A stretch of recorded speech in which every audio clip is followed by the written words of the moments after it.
2장 1절은 이렇게 시작하고 있습니다. 나의 자녀들아. 지금 사도 요한이 성도들을 나의 자녀들아 라고 부르고 있는 겁니다. 우리가 나의 자녀들아 하는 이 말에서 알 수 있는 것처럼 지금 사도 요한은 아비의 심정으로, 아비가 자녀에게 꼭 필요한 교훈을 하는 마음으로 요한 1서를 기록하고 있습니다. 그래서 우리가 읽은 이 요한 1서 2장 뿐만 아니라 요한 1서 전체는 아비의 소원 이렇게 말해도 틀림이 없겠습니다. 아비가 자녀에게 꼭 하고 싶은 말, 그들이 꼭 지켰으면 하는 실천사항을 지금 편지에 기록하고 그들에게 전달하고 있는 것입니다. 그 내용이 무엇입니까? 우리가 1절을 계속해서 보면 나의 자녀들아 내가 이것을 너희에게 쓰면 너희로 죄를 범하지 않게 하려 함이라 이렇게 말하고 있습니다. 아비의 소원, 요한 사도가 반드시 그 성도들에게 하고 싶었던 말은 너희가 죄를 범하지 않았으면 좋겠다 하는 그 말입니다. 어찌 보면 이 말은 너무나 당연합니다. 어느 아버지가 자기 자녀 죄 짓는 것을 보고 기뻐하겠습니까? 그런데 이것은 일반적으로 접근하면 안 되고 우리가 복음적인 눈으로 좀 살펴보아야 합니다. 복음에서 말하는 죄가 무엇인지 우리가 정확하게 알면 지금 사도 요한이 내가 너희가 죄 짓지 않았으면 좋겠다 하는 말이 얼마나 무겁고 엄중한 말인지 우리가 깨달아 알 수가 있겠습니다. 복음에서 말하는 죄는 무엇입니까? 복음에서 말하는 죄는 그 겉모습이 아무리 달콤하다 할지라도 철저하게 무너지고 철저하게 망가지고 철저하게 비참하게 모든 것을 잃어버린 상태, 그것이 바로 죄입니다. 다르게 말하면 하나님과 철저하게 분리된 상태가 죄입니다. 우리가 야고보서를 공부할 때 이런 말씀을 읽었던 것을 기억하실 겁니다. 온갖 좋은 은사와 온전한 선물이 다 위로부터 빛들의 아버지께로부터 내려오나니. 하나님 아버지는 우리에게 온갖 좋은 것을 주시는 분입니다. 그런데 죄가 하나님과 우리 사이를 철저하게 갈라놓았기 때문에 우리가 죄인이 되는 순간 하나님 아버지께로부터 오는 모든 좋은 것들 누리지 못하게 됩니다. 마땅히 누려야 하고 당연히 누려야 하고 하나님 인간을 만들 때 누리도록 만들었는데 죄가 그것을 다 빼앗아 가버리는 겁니다. 그런데 애석하게도 이 땅을 살아가는 성도들은 그것이 무엇인지 알아가지만 특별히 죄인으로서 하나님을 만나지 못하고 예수님을 경험하지 못한 자는 그 복락이 무엇인지도 알지 못하고 살아가게 되는 것입니다. 그리고 성경에 이런 말씀이 있습니다. 죄의 삭은 사망이다. 죄가 어떤 역할을 합니까? 우리를 죽음으로 이끕니다. 여기서 사망은 그냥 단순히 몸의 죽음이 아닌 것 여러분이 너무 잘 아실 겁니다. 오늘 새벽에 요한계시록을 나누었는데 요한계시록의 사망을 어떻게 표현하고 있냐면 영원한 불못 이렇게 표현합니다. 영원한 형벌을 당하는 것을 사망이라고 합니다.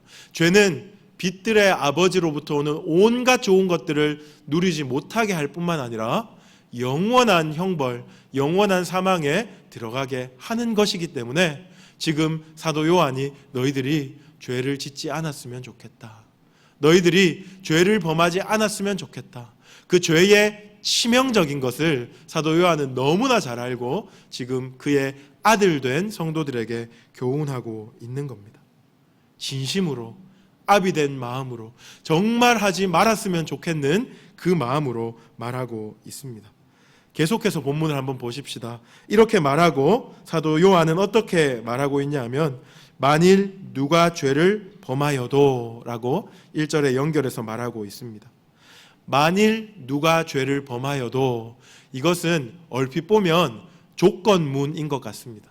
어떤 사람이 죄를 범하거나 혹 범하지 않거나 할 수 있는데 만일 누가 죄를 범하면 그때는 어떻게 해야 되는지를 설명하고 있는 것 같아 보입니다.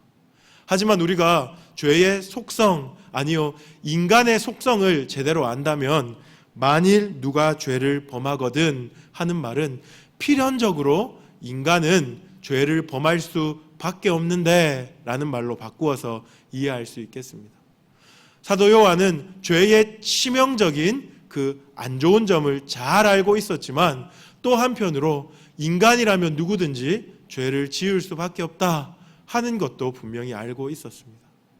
그래서 오늘 이 요한 1서를 받아보는 수신자들에게 만일 누가 죄를 범하거든, 다르게 말하면 혹 너희들이 죄를 범하면, 더 구체적으로 말하면 너희는 죄인이기 때문에 죄를 범할 수밖에 없는데 너희가 죄를 범하면 하고 이야기하고 있는 겁니다. 어떻게 하라고 하냐 하면요, 읽기 전에 제가 말로 좀 풀어서 설명해 드리겠습니다. 사도 요한은 지금 그의 성도들에게 이렇게 말하고 있습니다. 너희들이 죄인이기 때문에, 연약하기 때문에, 죄에 취약한 몸을 가지고 있기 때문에 죄를 범할 수밖에 없는데, 만약 너희가 죄를 범하거든 그 자리에서 자포자기하고 쓰러져 있지 말고, 그 자리에서 그냥 속수무책으로 머물러 있지 말고 재빨리 한 분에게로부터 한 분에게로 달려가라 라고 말하고 있는 겁니다. 그 한 분이 누구입니까? 그분은 바로 모든 죄의 구원자 되신 예수 그리스도이십니다. 너희가 죄를 범하거든, 내가 또 죄를 범했구나, 나는 어쩔 수 없는 죄인이지, 그래 나는 이거밖에 안 돼, 내가 교회 생활이 몇 년인데, 내가 신앙 생활이 몇 년인데, 내가 정말 성경을 몇 번 읽었는데 하며 스스로 자책하고 마음 어려워하기 전에 재빨리 일어나가서 예수 그리스도께로 달려가라 라고 지금 1절에서 교훈하고 있는 겁니다. 왜 예수 그리스도께 달려가야 하는지 제가 이미 여러분들에게 말씀드렸는데요, 그분이 유일한 죄의 구원자 되시기 때문에 그렇습니다. 우리의 죄를 속하실 분, 우리 죄를 사하실 분, 유일한 분이시기 때문에 오직 예수님께로 달려가야 한다. 지금 사도 요한은 그의 백성들에게, 그의 성도들에게 이렇게 말하고 있습니다. 이 한마디를 오늘 1절과 2절에서 풍성하게 설명하고 있는데 제가 오늘 그것을 여러분과 함께 좀 나누고 싶습니다. 왜 우리가 죄를 지으면 예수께 곧장 달려가야 하는가? 예수님이 우리의 구원자라고 하는데 어떤 측면에서 무엇 때문에 우리의 구원자인가 하는 그 내용을 우리가 오늘 본문에 기대어서 같이 한번 살펴보고 싶습니다. 첫 번째로요, 1절 다시 제가 연결해서 읽겠습니다. 만일 누가 죄를 범하여도 아버지 앞에 우리에게 대언자가 있으니 곧 의로우신 예수 그리스도시라. 여기서 예수 그리스도를 말하기 전에 하나의 수식어를 붙이고 있습니다. 그것은 바로 의롭다 하는 겁니다. 우리가 예수님을 찬양할 때 참 많은 수식어를 붙입니다. 거룩하신 예수님, 아름다우신 예수님, 사랑스러운 예수님, 좋으신 예수님, 이런 많은 수식어를 붙입니다. 그런데 사도 요한이 오늘 예수님 앞에 의롭다 하는 수식어를 붙인 것은 의도가 있습니다. 왜 의롭다라는 걸 붙였냐면 이 의롭다 하는 것이 바로 구원자의 필요 조건이기 때문에 그렇습니다. 예수님이 구원자가 되기 위해서는 반드시 의로워야 합니다. 그분이 죄가 없어야 하고 하나님과의 관계에 막힌 담이 없어야 합니다. 그래야 우리의 죄를 구원할 수 있는 구원자가 될 수 있습니다. 그렇기 때문에 사도 요한이 의로우신 예수 그리스도다 이렇게 수식어를 붙이고 있습니다. 제가 이 본문을 보면서 이런 질문이 생겼습니다. 왜 꼭 구원자이신 그분이 의로워야 하는가? 능력만 많으면, 구원할 수 있는 능력만 많으면 꼭 그분이 의롭지 않다 할지라도, 자기 자신은 죄가 있다 할지라도 다른 사람을 구원해 줄 수 있지 않을까 하는 그런 질문이 생겼습니다. 여러분은 혹시 그렇게 생각하지 않습니까? 예를 들면 이런 겁니다. 나는 부정부패하고 탈세하고 허랑방탕하게 살지만 부가 내 가운데 많음으로 그것으로 다른 사람 불우이웃 돕기 할 수 있잖아요. 꼭 내가 의롭지 않아도 다른 사람을 구원할 수 있는 능력만 있으면 구원할 수 있지 않겠습니까? 이런 질문이 제 가운데 생겼습니다. 여러분은 답을 알고 계실지도 모르겠습니다. 왜 그리스도가 의로워야만 하냐 하면요, 하나님께서 허락하신 구원 방식이 그렇기 때문에 그렇습니다. 예수님이 의롭지 않으면 그분이 우리를 구원할 수 없도록 하나님이 구원 방식을 정해 놓았습니다. 왜 그렇습니까? 그리스도가 이 땅에 사람의 몸으로 오셔서 십자가에 죽으셔야 했는데 그 십자가의 죽으심은 제사입니다. 제사. 오늘 본문 2절을 한번 보십시오. 2절을 보시면 그는 우리의 죄를 위한 화목 제물이니 라고 말하고 있습니다. 예수님이 이 땅에 사람의 몸을 입고 오셨고 그리고 33년을 사셨고 십자가에서 죽으셨는데 그것을 하나님 아버지는 모든 인류를 속량하기 위한 속죄제사 혹은 화목제사다 이렇게 보는 겁니다. 거기서 핵심적으로 중요한 것이 있습니다. 화목제사의 제물은 흠이 없고 거룩하고 의로워야 합니다. 제물이 되기 위해서 필수적으로 갖춰야 하는 조건이 의로움입니다. 예수님이 의롭지 아니하시면 우리를 구원할 수 없게 되는 것입니다. 그래서 그분은 의로우셨습니다. 이 땅에 사실 때 하나님과의 막힌 담이 없으셨고 죄를 짓지 아니하셨고 하나님 말씀을 온전히 다 순종하심으로 의를 이루셨습니다. 그리고 그분의 사역의 클라이막스 그 십자가의 달림으로 우리를 위한 의로우신 화목 제물이 되었습니다. 오늘 2절에서 우리가 예수님이 구원자인 이유를 하나 더 발견할 수 있지요. 그분이 화목 제물이 되셨기 때문에 우리의 구원자다 하는 것을 알 수 있습니다. 구약의 제사 여러분 너무 잘 아시죠? 자기의 죄를 사하기 위해서 양을 잡고 소를 잡고 비둘기를 잡았습니다. 하지만 그 동물을 잡음은 단회적인 사건만 해결할 뿐 모든 죄를 해결할 수 없었습니다. 그런데 예수님이 신약에 그분이 제사장인 동시에 화목 제물이 되심으로 그분이 한 번에 모든 죄를 사하실 수 있게 되었습니다. 그것을 오늘 본문에서 말하고 있습니다. 머릿속으로 한번 상상해 보면 굉장히 드라마틱한 장면입니다. 사실은 히브리서 같은 데 보면 예수님을 대제사장이라고 표현하고 있거든요. 멜기세덱의 반차를 따르는 대제사장이다 이렇게 표현하고 있습니다. 대제사장은 제물을 가지고 제사를 드리려고 제단 앞으로 나아가는 자입니다. 근데 자기 자신이 제물이 아니고 소를 잡아서 양을 잡아서 제단 앞으로 나아가죠. 그런데 예수님 손에는 아무것도 들린 게 없습니다. 대제사장이신 그분이 제단 앞에 성큼성큼 나아갑니다. 사람들이 의아해합니다. 당황해합니다. 왜 저 대제사장의 손에는 아무 제물이 들려있지 않은가 하는 것을 당혹스러워합니다. 그때 그분이 자신의 몸을 내어주시는 겁니다. 대제사장이신 동시에 화목 제물로서 하나님께 드려지는 겁니다. 너무너무 놀랍지 않습니까? 저는 이런 얘기를 하면 막 몸에 닭살이 돋는 것 같습니다. 세상에 이런 구원이 어디 있습니까? 세상에 이런 영광스러운 제사가 어디 있습니까? 대제사장이셨던 그분이 자기 자신의 몸을 가지고 우리에게 화목제를 드려주신 겁니다. 저는 확신합니다. 예수께서 이렇게 놀라운 제사를 드릴 수 있었던 원동력이 바로 사랑이었다는 것을 확신하고 있습니다. 로마서 5장 7절 8절을 제가 한번 읽어드리겠습니다. 의인을 위하여 죽는 자가 쉽지 않고 선인을 위하여 용감히 죽는 자가 혹 있거니와 우리가 아직 죄인 되었을 때에 그리스도께서 우리를 위하여 죽으심으로 하나님께서 우리에 대한 자기의 사랑을 확증하셨느니라. 그분이 자기의 몸을 찢으시고 자기의 피를 흘리심으로 그분이 우리의 화목 제물이 되어주심으로 그분의 사랑을 확증하셨습니다. 뿐만 아니라 친히 우리의 구원을 위한 제물이 되어주신 것입니다.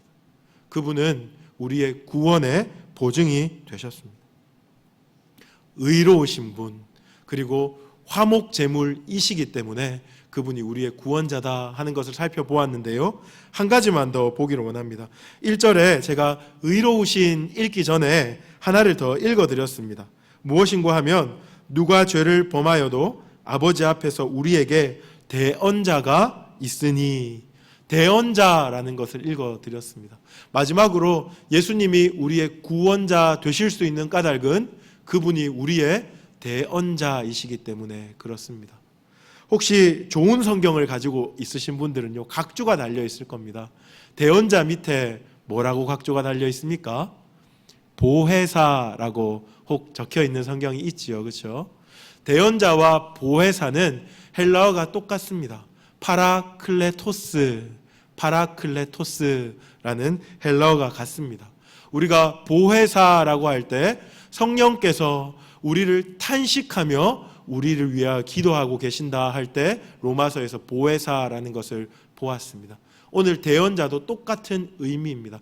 파라클레토스는 파라라는 것은 곁으로라는 뜻이고 클레토스라는 것은 불림받으니라는 뜻입니다. 내 곁으로 불림을 받아서 나를 도와주시는 분이십니다. 영어로는 헬퍼라고 번역을 하기도 하는데 더 제대로 번역하면 변호사 이렇게 말할 수 있습니다. 나를 위해서 나를 변호해주는 변호사가 바로 예수 그리스도시라는 것입니다. 우리는 마지막 때에 하나님 심판대 앞에 서게 될 겁니다. 그 심판대 앞에 서서 우리는 악한 일과 의로운 일에 대해서 심판을 받게 될 것입니다. 재판장이신 하나님 앞에 우리에게 한 변호사가 계십니다. 누군고 하면 바로 나를 위해서 자기 몸을 내어주신 예수 그리스도, 그분이 변호사이십니다. 마귀가 참소할 것입니다. 이 사람이 살아생전에 이런 죄도 지었고 저런 죄도 지었고 이런 죄도 지었습니다. 이 사람은 죄인이니 영원한 형벌 지옥에 떨어져 마땅합니다. 마귀가 그렇게 우리에 대해 참소할 것입니다. 그때 변호사이신 예수 그리스도께서 이렇게 말할 것입니다. 맞습니다. 이 사람은 살아생전 이런 죄를 지었고 저런 죄를 지었고 또 이런 죄도 지었습니다. 하지만 그의 모든 죄가 속량되었습니다. 그러므로 이 사람은 의인이고 곧 자유인입니다. 그렇게 말할 겁니다. 그 누구보다 담대하게 우리를 변호하시는데 어떻게 그 누구보다 우리를 담대하게 변호하실 수 있습니까? 그 속량 사건을 행하신 분이 바로 자기 자신이기 때문에 그렇습니다. 남이 한 일을 자기가 숙지하고 변호하고 있는 것이 아니고 자기가 직접 행한 일에 대하여 변호하고 있기 때문에 그 누구보다 담대하게 나를 위하여, 우리를 위하여, 그분의 자녀인 성도를 위하여 변호하실 수 있는 분이십니다. 그리고 하나님 앞에 이렇게 말씀하실 것입니다. 하나님 아버지, 이 사람이 바로 당신이 나에게 주신 자입니다. 이 사람이 당신이 나에게 주셨으므로 내가 이 사람을 자유케 했으니 이제 이 사람은 당신의 나라에서 영원한 즐거움에 참여하게 하소서. 예수님께서 그렇게 우리를 변호하실 것입니다. 여러분 믿으십니까? 아멘. 그렇기 때문에 우리가 죄를 지었을 때, 우리가 비참한 죄의 자리에 나락에 떨어졌을 때 우리가 자포자기하거나 자책하거나 다른 사람 탓하는 게 아니고 재빨리 일어나서 그분께로 달려나가야 합니다. 우리의 파라클레토스 대신, 우리의 대언자 대신, 우리의 변호사 대신 그분께 달려가야 합니다. 자기의 몸을 찢으시고 피를 흘리심으로 우리에게 친히 화목 제물이 되어주신 그분 앞에 달려가야 합니다. 우리를 위하여 친히 의롭고 그 의로우심을 전가하심으로 우리를 구원해 주신 그분께 우리가 달려가야 합니다. 마지막 때에 일어날 일이 아닙니다. 우리가 오늘 하루 살아갈 때 끝없이 이 행위를 반복하십시오. 왜냐하면 우리가 끝없이 죄를 짓기 때문에 그렇습니다. 사람 앞에 죄를 짓지 않아도 마음속으로 미워하고 악한 생각을 가지고 음란하고 다른 사람 대해서 험담하는 모든 죄의 나락에 떨어졌을 때 자책하거나 다른 사람 탓하거나 자포자기하지 않고 우리의 대언자 대신, 임마누엘 대신, 보혜사 대신 그분께 달려나갈 수 있기를 주님의 이름으로 축복합니다. 계속해서 말씀을 좀 보겠습니다. 이렇게 예수 그리스도께서 우리의 구원을 다 이루셨습니다. 이렇게 하면 우리가 아멘 할 수 있는데, 이렇게 그분이 다 이루신 구원 앞에서 이런 질문을 던지는 자들이 있습니다. 이제 다 이루셨으니 우리는 막 살아도 되겠네. 그렇죠. 이런 질문은 모든 인류가 있을 동안 질문을 던졌던 것 같습니다. 사도 요한이 살았던 시대에 영지주의자라는 자들이 있었거든요. 그들도 이러한 질문을 던졌습니다. 예수님이 다 이루어 주셨으니, 예수님이 구원을 베풀어 주셨으니 이제 우리 삶은 우리 멋대로 살아도 되지 않겠나 하는 그 질문을 던졌던 그 무리가 있는데, 바로 영지주의자라고 할 수 있습니다. 사실 이 요한 1서 말씀 속에는 사도 요한이 이 영지주의자들의 질문에 대한 반박들이 담겨 있습니다. 제가 세 가지로 여러분에게 좀 소개해 드리고 싶습니다. 첫 번째는 여러분 4절 한번 보십시오. 4절 보시면 이런 말이 있습니다. 그를 아노라 하고 그의 계명을 지키지 아니하는 자는, 이게 바로 그 당시에 영지주의자들을 일컫는 것입니다. 영지주의자들이 그를 아노라 이렇게 말했습니다. 내가 이제 영적인 지식을 가지고 예수님에 대해서 안다라고 주장하고 있는 겁니다. 사실 이 영지주의자들이 가지고 있다고 말하는 영적인 지식은 하나님 말씀으로부터 비롯된 지식이 아니고 그들의 철학을 기초한 지식입니다. 그래서 그들은 큰 소리로 나는 알고 있다라고 말하지만 실제로는 제대로 알고 있지 않은 겁니다. 제대로 알고 있지 않는다 하고 있는 증거가 뭐냐 하면, 그들이 아노라라고 말하지만 결국 하나님의 계명을 지키지 않는다 하는 것입니다. 정말로 그를 안다, 곧 예수 그리스도를 안다면 하나님의 말씀을 지킬 수밖에 없습니다. 이 지식과 행함이 분리되어 있다는 것은 어디엔가 문제가 발생했다 하는 것인데, 이 영지주의자들은 잘못 알고 있는 거죠. 큰 소리치며 나는 안다, 나는 이제 예수 그리스도의 복음에 대해서 통달했다 라고 말하지만 결국에는 아무것도 알고 있지 않는 것입니다. 사도 요한이 그들에게 이렇게 말합니다. 3절 한번 보십시오. 우리가 그의 계명을 지키면 이로써 우리가 그를 아는 줄로 알 것이요. 진짜 너희가 안다면 계명을 지켜야 한다라고 말하는 것입니다. 이해가 되시죠? 그렇죠? 우리와 다르지 않습니다. 우리가 이 땅에 살아갈 때 우리가 정말 예수님을 안다라고 말하면 우리가 우리의 삶에서 계명을 지키고 있어야 합니다. 크고 작은 계명, 하나님의 말씀, 그것을 지키고 있다면 우리가 하나님을 아는 것이고, 우리가 그것과 아무 상관없는 자처럼 살아가고 있다면 우리가 큰 소리로 내가 하나님을 안다, 그리스도를 안다 말하지만 알고 있지 않은 것입니다. 나 자신을 그렇게 돌아봐야 하겠습니다. 두 번째로 영지주의자들이 무엇이라고 말했냐면 6절 한번 보십시오. 6절 보시면 그의 안에 산다고 하는 자는 이라는 자들이 나옵니다. 그의 안에 산다고 하는 자는, 그때 당시에 영지주의자, 그러니까 다시 설명드리면 예수님을 믿음으로써 이제 모든 것이 해결됐고 이제는 막 살아도 된다 이렇게 말하는 사람들의 특징입니다. 그의 안에 산다고 말은 하는데 결국에는 그들은 예수 그리스도를 따라 행하지 않고 있습니다. 여기서 그의 안에 산다 하는 것은 우리는 그냥 이 땅의 일반적인 레벨이 아니고 우리는 신비한 차원으로 들어가 있다, 이런 주장이거든요. 그때 당시에 영지주의자들은 이 땅에 속한 사람들과 레벨이 다르다, 우리는 특별하고 신비하고 더 많은 것을 안다, 이렇게 생각했었습니다. 그런데 아무리 그렇게 주장한다고 할지라도 요한은 하나님이 말씀하시는 대로, 예수님이 행하시는 대로 행하지 않으면 그의 안에 사는 것이 아니다, 이렇게 말하고 있습니다. 여기서 행한다 하는 것의 헬라어를 제가 하나 소개해 드릴게요. 이거 정말 중요한 헬라어입니다. 기억 못 하실지도 모르겠지만 페리파테오라는 헬라어인데요, 행한다 하는 뜻입니다. 그런데 이 페리파테오는 무슨 뜻이냐 하면 이것을 풀어보면 함께 걷는다라는 뜻이에요. 우리가 예수 그리스도를 따라 행한다 하는 것은 곧 그분과 동행한다, 이렇게 풀어서 설명해 볼 수가 있겠습니다.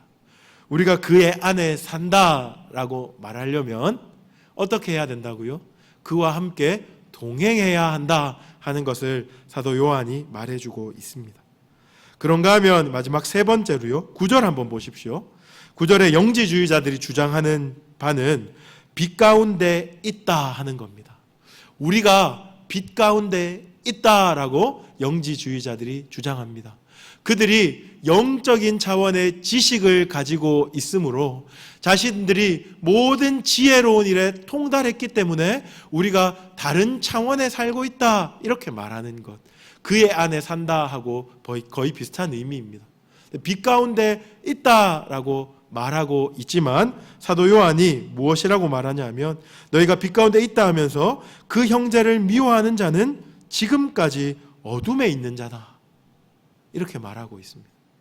자기 자신은 빛 가운데 있다라고 철석같이 믿고 있는 거죠. 그런데 빛 가운데 있다라고 말하면서 형제를 미워하는 것으로 그가 실제로는 어둠에 있는 자라 하는 것이 드러나 버린 상황입니다. 영지주의자들이 이렇게 모순된 일을 행하고 있다 하는 것입니다. 여기서 빛 가운데 있다라는 것을 우리가 이해하기 위해서는 요한일서 1장을 한번 쓱 읽어봐야 하는데, 여러분 댁에 가서 한번 읽어보시면 좋겠고, 여기서 빛은 신령한 차원, 요즘에 사람들이 쓰는 것처럼 정말 넘어설 수 없는 그 벽을 넘어선 그런 차원을 말하는 것이 아닙니다. 빛 가운데 있다고 하는 것은 그리스도와 함께 동행하고 있다, 그리스도와 함께 있음이 곧 빛 가운데 있다 하는 것이라고 사도 요한은 요한일서 1장을 통해서 교정해주고 있습니다. 그러니까 이 땅을 살면서 내가 신령하다, 내가 다른 사람들과 좀 다른 경지에 이르렀다, 나는 영적이다, 나는 특별하다라고 말하는 사람, 그런 사람들 위험하다고 여러분들이 생각하면 되겠습니다. 그런 사람은 영지주의자 비슷한 사람들입니다. 오히려 이 땅 가운데 치열하게 몸부림치면서도 하나님과 함께하며 예수 그리스도와 동행하는 자가 실제로는 빛 가운데 있는 자다 하는 것을 여러분들이 꼭 기억하시면 좋겠습니다. 제가 당시의 영지주의자들을 이야기하면서 빗대어 오늘날 성도의 모습들을 몇 가지 언급하였습니다. 교회를 오랫동안 다닌다고 하면서 내가 무언가 안다라고 착각하는 사람들, 굉장히 위험합니다. 혹 이 자리에 앉아 있는 여러분들 중에 내가 이제는 좀 됐어, 내가 이제는 좀 다른 차원에 진입한 것 같아, 이렇게 생각하시는 분들은 내가 위험하구나, 이렇게 생각해도 틀림이 없습니다. 실제로 영성 깊은 신자는 자신을 그렇게 이해하지 않습니다. 오히려 하나님 앞에 자기를 세우면 세울수록 더 자신이 가지고 있는 흠과 티가 드러나므로 겸손해지고 낮아지고, 다른 사람과 비교했을 때도 나는 못해, 나는 부족해 라고 자기 자신을 낮추는 자가 진짜로 빛 가운데 있는 자다, 그렇게 여러분들이 기억하시면 되겠습니다. 오늘 제가 두 가지를 여러분과 함께 구체적으로 살폈습니다. 첫 번째는 왜 예수님이 우리의 구원자인가? 사도 요한은 무엇이라고 말합니까? 그분은 의로우신 분이기 때문에 그렇다. 그분은 화목제물이시기 때문에 그렇다. 그분은 우리의 대언자 곧 변호사 파라클레토스이시기 때문에 그렇다, 이렇게 말하고 있습니다. 복음의 정수입니다. 여러분들이 이것을 꼭 기억하십시오. 우리의 의로움은 우리의 것이 아니고 끊임없이 그분께로부터 흘러들어오는 의로움이라는 것을 기억하시고, 쓰러진 자리에서 벌떡 일어나서 머리 한번 긁고 예수님께 달려나가십시오. 예수님, 내가 또 이런 죄를 지었습니다. 하나님, 내가 또 이렇게 사람 냄새 나는 삶을 살았습니다. 다시 나를 예수의 의로움으로 덮어 주시옵소서. 그렇게 고백하시며 달려나가시면 되겠습니다. 두 번째로, 구원은 받았고 삶은 막 살아도 된다, 이런 착각에 빠진 그 사람들을 우리가 살펴보며 그것은 아니다 하는 것을 분명히 알았습니다. 진짜 예수를 믿는다면, 진짜 예수를 안다면, 진짜 예수 안에 살아간다면, 진짜 빛 가운데 살아간다면 그렇게 살 수 없다 하는 것을 다시 한번 여러분 기억하시면 좋겠습니다. 한마디로 결론을 지으면 그렇습니다. 우리가 예수 보배 피로 구원을 받은 참된 성도라면 기꺼이 하나님의 뜻을 행하고 기꺼이 예수님과 동행합니다. 이것이 오늘 저의 결론입니다. 저는 모태신앙으로서 기성교회에 굉장히 오랫동안 살았습니다. 그러면서 제 몸에 체득된 것이 무엇이냐 하면 다른 사람 눈치 보는 일이었습니다. 저희 아버지가 장로님이시거든요.